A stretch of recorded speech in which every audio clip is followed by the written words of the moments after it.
Hi, everyone. This is Wayne coming back at you with another episode of TwinFlameMen 101. Just to let you know, this is being recorded on 11/29, which is a 11/11/11 day.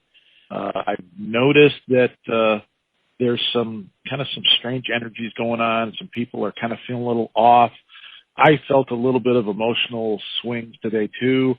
If anything sounds a little weird, like just a little off, just realize it's being recorded on kind of an energy rearrangement shifting day today. So do forgive if anything sounds a little off if you hear it on a day where everything's nice and clear for you. The last episode, we did an interview with Pam from the community, and I don't think that got enough recognition for the insight and the clarity that Pam shared. If you haven't seen it or heard it, I definitely recommend you go back to it.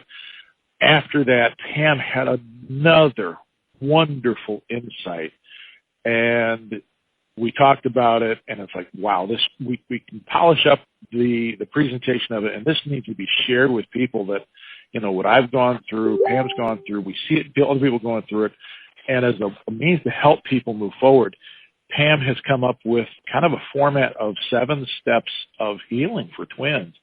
And I cannot praise this enough. So Pam's with us, and people are going, wow, is this going to be a whole series?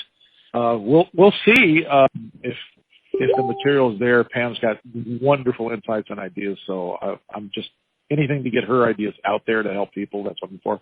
So Pam, I'm just going to interact with you to kind of help clarify. This is your show. This is your 7 steps for twin healing. Go ahead. We'll pop back and forth as needed.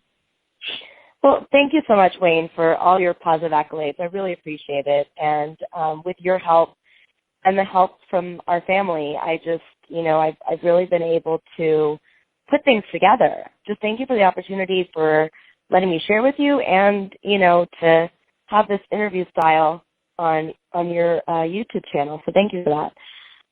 So something I was noticing in my healing were that, like you said, the different 7 stages that I came up with after putting everything into place and realizing that healing isn't one just simple step. So the first step that I'm sure most people are familiar with is when they are triggered by their twin. And for those of you who don't necessarily know what a trigger is when you all of a sudden feel very strongly about something and realize that, like, ouch, that doesn't feel good, or feel very sad because that hurts. It's when something kind of like spurs up in you and it causes you to start the healing process. So that's the first stage. Pam, just to chime in on that, we've noticed that some people are not in contact with their twin for long periods of time. That trigger could come from another source if their twin's not around, right? Yeah, and I also noticed that even if your twin is around, you could be triggered by another twin in the group. Like if you know someone else who is a twin, you could be triggered by them. There's been soulmates that have also triggered me before, where they've made me realize, ooh, this is something I need to work on, because anytime I feel like my reaction is stronger than what it needs to be, I know that I've been triggered. Like, for example, if someone tells me a sarcastic joke in passing, usually I'll kind of, and it'll like kind of tug at my feelings, like, well, you're just stupid anyways. And they don't mean I'm stupid, but it's just something that, like, they'll say because people say sarcastic things. The response that I would say would fit the crime or fit the pain would be like, hey, what's up with that? But when I feel overly emotional about it, I know it's something that I need to figure out, well, why is that hurting me so much? So I think other twins can do this. Soulmates can do this. And if you don't know your twin, I don't know if this is going to get too far off on a side note, if you don't know who your twin is and you find someone who continuously, like, sparks these triggers in you, sparks this pain, you might want to question that relationship and say, could this person be my twin? I have found that other people in the group who haven't found their twin have brought situations to me, and they're like, wait a second, I felt these feelings before with this person, and started telling me things that happened with this person that made me think, well, this could be their twin. And so I'll ask them more questions to wonder, to lead them to believe that person could be their twin. So the first step is you get triggered, supposedly by your twin, a soulmate, another person, and you have an emotional reaction that's like out of it keeps you from being centered and grounded. You react either through anger or sorrow or fear or something, right? Mm-hmm, definitely. Well, that was well reiterated. I appreciate that. Yeah, no, that's spot on. So after you feel this emotional response, then you start to notice that this isn't something that has happened just with this person. Like, where else have you experienced this in your life? And for me, that was a natural progression, because I would sit there, I would go, well, all this person said was that I was stupid. It's really not that big of a deal. Why am I feeling this way? Have I ever, felt inferior this way before? Have I ever felt this pain before from other people? Where in my life has this shown up before? It gives you an opportunity to kind of figure out, where did this stem from? Where is the original source of this pain? Where does it date back to? And I found that to be very helpful, because then you kind of take a different perspective on your life and start thinking about how many times has this happened to me where I've overreacted and I didn't realize what my reason was for it.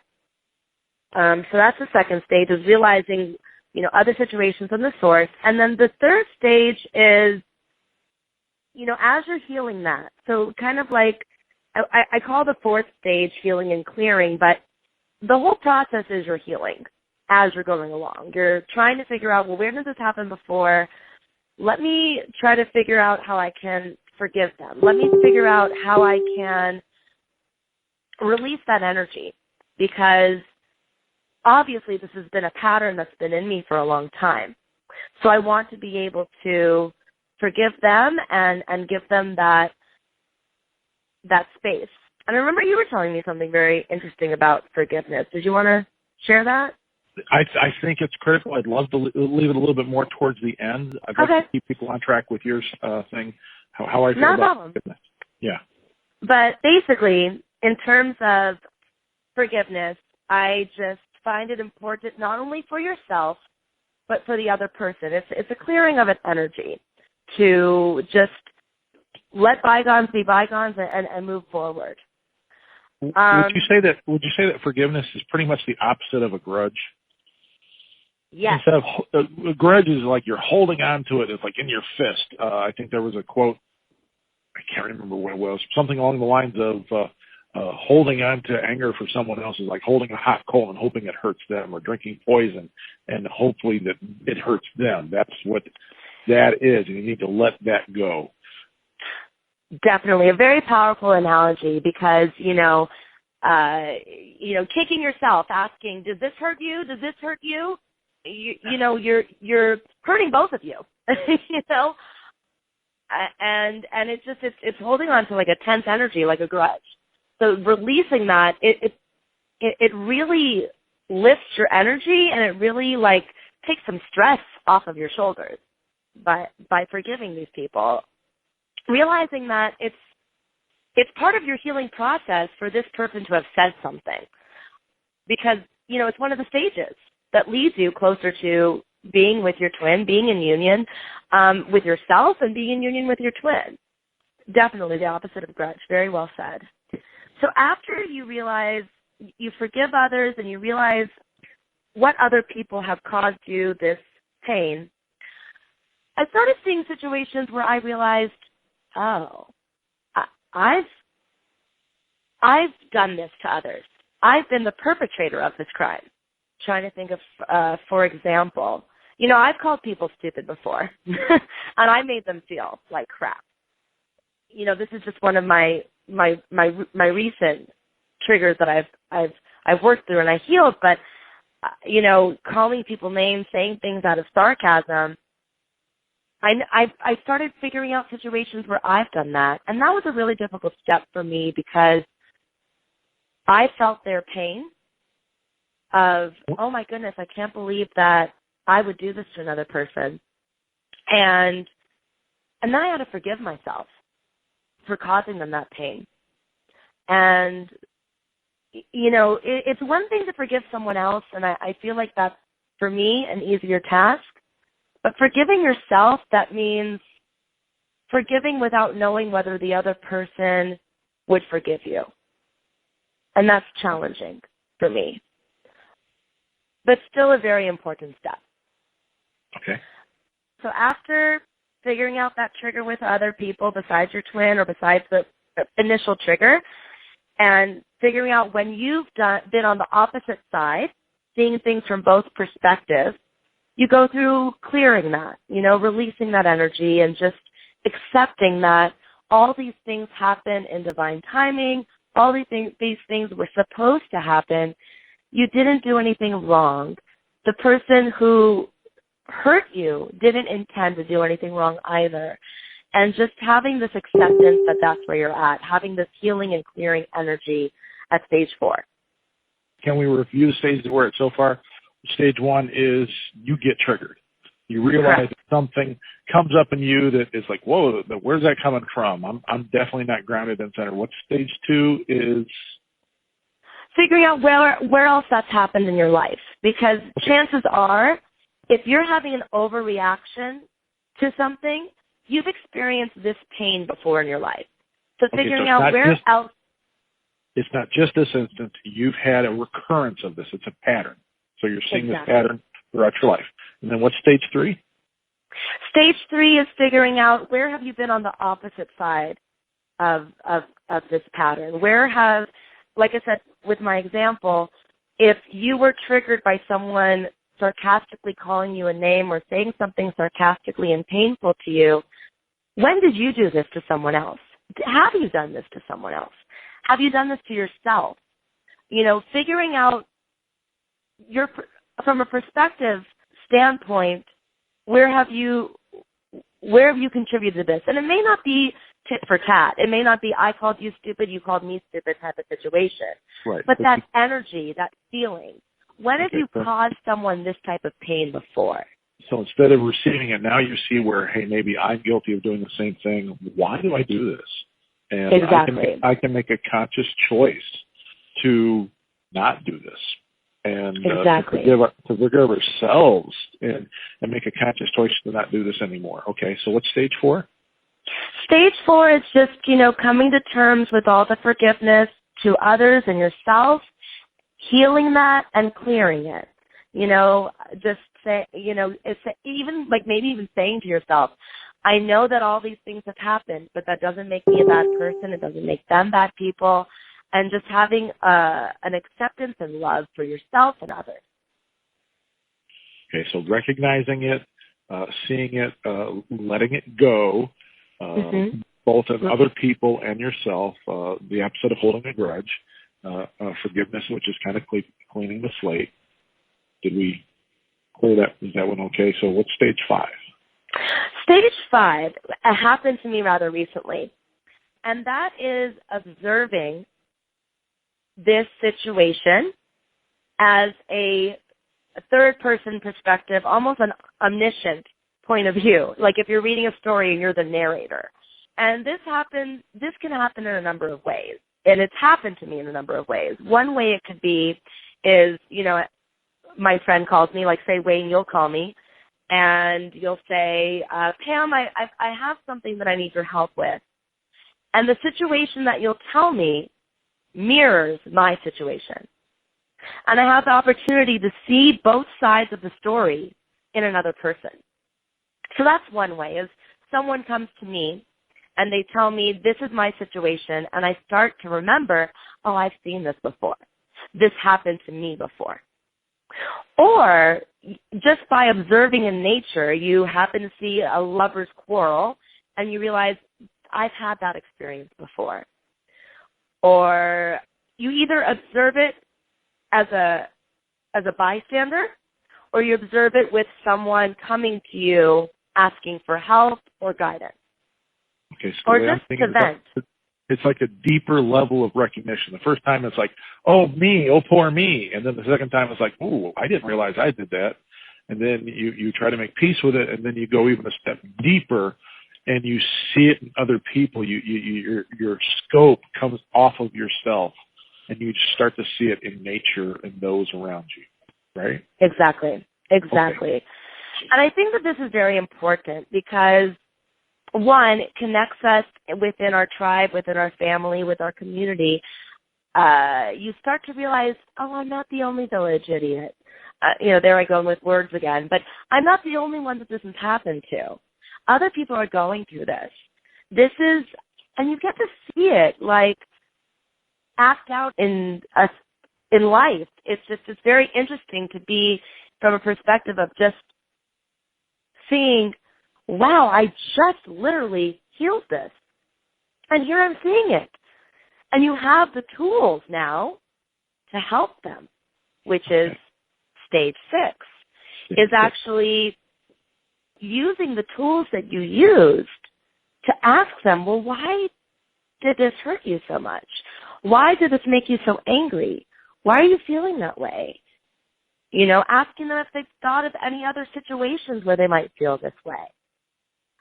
And start that healing motion with them. It's the transference of this intense frustration and anger, and it changes it, it transmutes it into this beautiful healing and love, and just continues the cycle. As I'm listening to you, what I'm thinking is I've always said that I sometimes I'm a slow learner and to grasp things, but when I get it, I get it. I believe that until you can teach what you've learned, you don't really know it. So your stage 6 is kind of validating what I've always said. Is when you can teach it, in other words, share it or help others with it, then you know it. It's not just, oh, I got this on my own. No. Share your knowledge, share your insights, share your healing with others. Is that, kind of vibing with you? Exactly. And, a part of the reason why this epiphany came to me is I myself am a teacher as my career, as my passion, as my calling. I love my job, and I see it with the students. I know that if I have them practice it and practice it and practice it, I'm not going to know if they know it unless they can explain it to someone. So I do have a lot of class presentations or peer-on-peer tutoring to help them out with that, just because I know for myself, until you're able to explain what to do to someone else, you haven't fully grasped it. So that's stage 6. How about stage 7? So stage 7, I'm going to start it with the fact that with some people who haven't had the opportunity to meet their twin, and for those people who haven't had the opportunity to see their twin in a while, this stage can be a trigger to some people, just the stage in and of itself, because it requires connecting with your twin. So I haven't completely gone into the depths of it, but perhaps this stage can't be complete until you meet your twin. Perhaps you need to return to the original person who triggered you, return to the original person that you triggered, or have a situation present itself where you would be triggered again. So, for example, if you're not with your twin, perhaps this would happen if, like with my analogy of the sarcastic humor, if someone were to say to you, like, oh, you don't know anything, and you would respond back with, well, I guess that it takes one to know one, or, you respond back with a sarcastic comment, this would be the opportunity to do so. But for me, stage 7 is when you return to the twin and you have the ultimate healing where this trigger is no longer a problem. And that actually happened to me last week.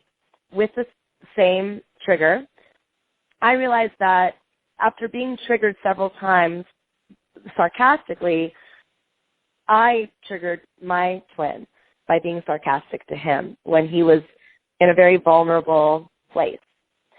And the opportunity presented itself again for me to be sarcastic and not open. And I realized I do that because it protects my feelings. It protects me from actually being true to my authentic feelings with him.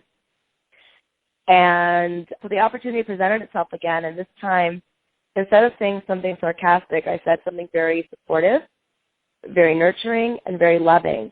And I could just feel the release of that trigger for both of us. And we just had a really loving, wonderful moment together.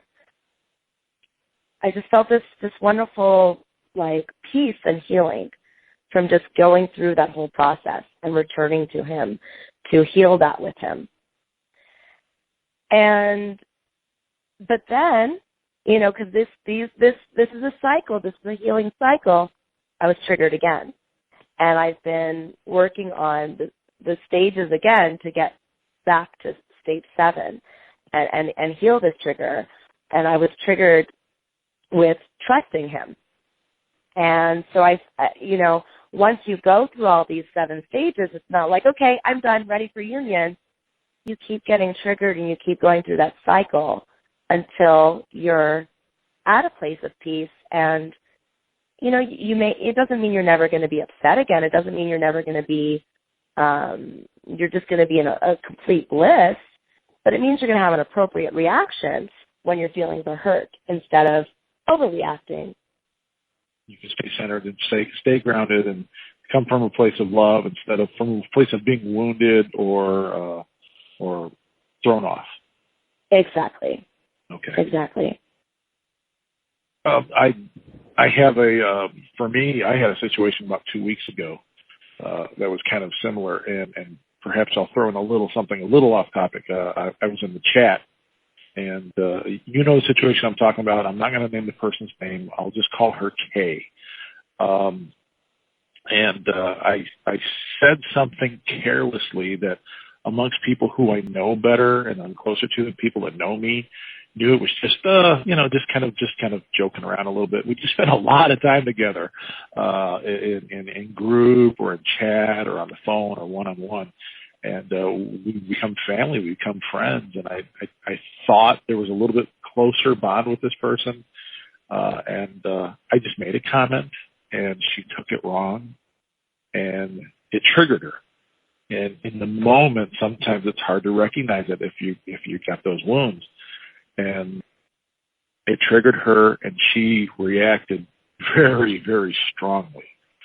Well, her reacting very, very strongly, I tried to apologize a couple times publicly, and then we chatted privately, and she ripped me a new one. I must have apologized 6 or 7 times privately, and she was still upset. And here's where maybe I have an epiphany for the group that are looking for the masculine. If you get this far in the recording, I hope you get something from this. I reacted after I had tried to apologize, and she kept ripping me. And I felt a feeling come up in me, and there are some people that have said that I kind of hold a strong representation of the masculine, and that's come on me very recently.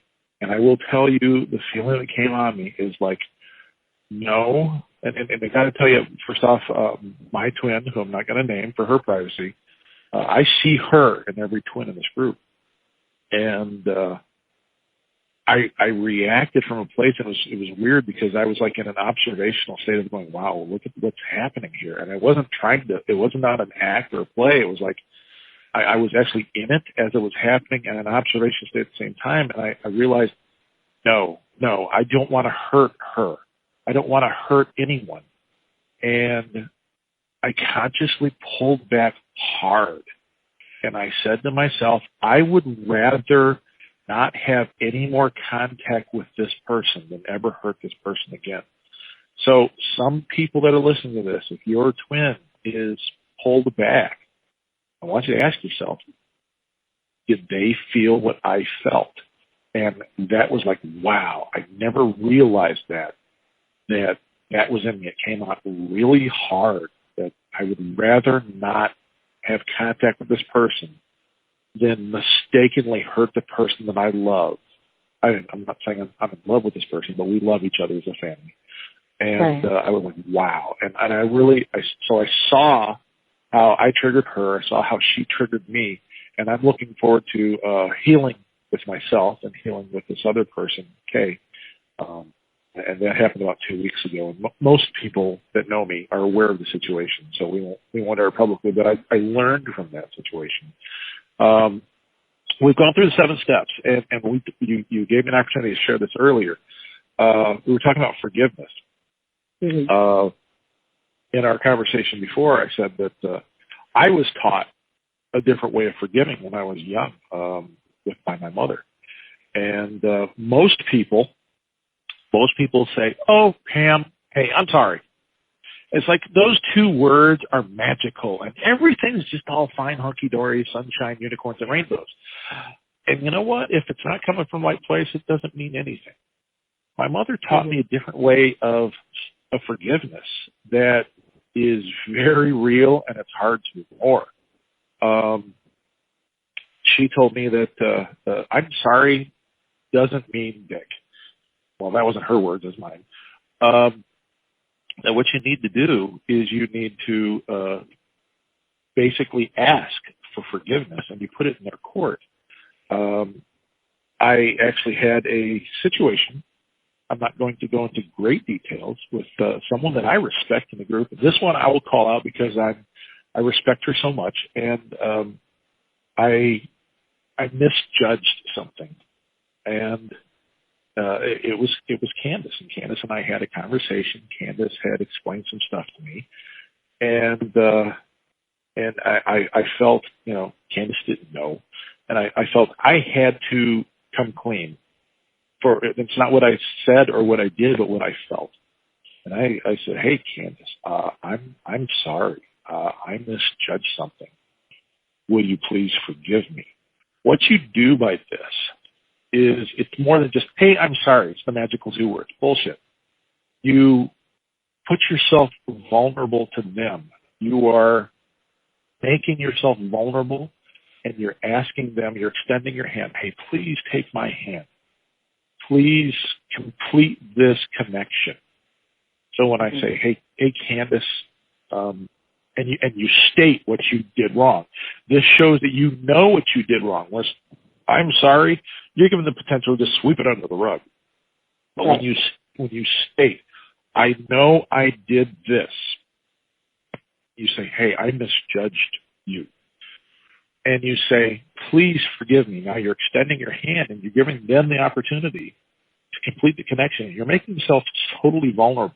So then when they take your hand, it just makes a stronger bond in the end. That's something my mother taught me, and I've taught it to my kids, and I really feel it's important that if you can learn to do that, I really think it makes the whole steps of forgiveness between 2 people even stronger. So that's something that I try to pass on to other people. So that's what you were giving me the opportunity to express, correct? Yes, and I think that's, I heard it one day, not necessarily from you, but hearing it from you just makes it all more potent and powerful. And I think I saw it somewhere as a meme or something like that. And ever since then, it's something I teach my students to do. Because I find it, like you said, you put yourself at their mercy. You don't have to forgive me. Just by me saying sorry, you don't have to say it's okay. Which to me is it's not okay. But you can forgive me. I even remember sometimes when I apologize for something and someone says it's okay, and I'll say, "You know what? No, it wasn't okay. It wasn't right for me to treat you that way, but I would appreciate if you could forgive me. Can you forgive me?" And it sets a different tone. It gives them a voice. It gives them respect, and something that came to my mind when you were explaining this is that even if you don't have the opportunity to actually speak to someone, let's say you're forgiving, you're thinking of all the people that, your trigger has happened with, or you have triggered yourself by sending them this energy, and you don't have the situation to apologize to them. You don't. They might not be living. You might not want to speak with them. It might not be convenient for you to speak with them. I think even just sending out that energy and saying it out loud or saying it in your mind, it sends a positive energy. It's not forceful like, I'm sorry, forgive me. It's very, like you said, very vulnerable and very respectful, and just asking them for their forgiveness. Another thing that I think needs to be said is that's, extending yourself, make yourself vulnerable to the other person. One thing a lot of people forget is, hey, there's the second step of you got to forgive yourself too. Right. And you cannot keep punishing yourself. Everyone else will go, hey, it's okay. It's all right. Pam, it's okay. But if Pam sits there and just kind of beats herself up over something, then it's still not healed. Whatever it is, we need to forgive ourselves too. And that's a separate step. Exactly. And like I said, that's, for me, that's step 3. And if you find in your heart that, that you can't think of a situation where you've made someone else feel that way, just forgiving yourself for doing this intentionally or not intentionally, to just not beat yourself up for this situation, is crucial to your healing. Crucial. Okay. Well, did we cover everything we wanted to cover, Pam? Because I know if it goes too long, not everyone stays on it. I feel pretty good about what we were talking about. Yeah, I think we're good. Okay, good. Well, I hope everyone got something very powerful from this. Hopefully you can take away something from this as you go through the process of healing your wounds and your triggers and your vulnerabilities, and come from a place of being grounded and centered. And Pam keeps on getting these wonderful epiphanies and clarities. Then if it comes up, I definitely want to present her to you and share her with you. She's awesome. I love calling her my soul sister, my friend, and Pam, we're always together. Well, thank you, Wayne. I appreciate it.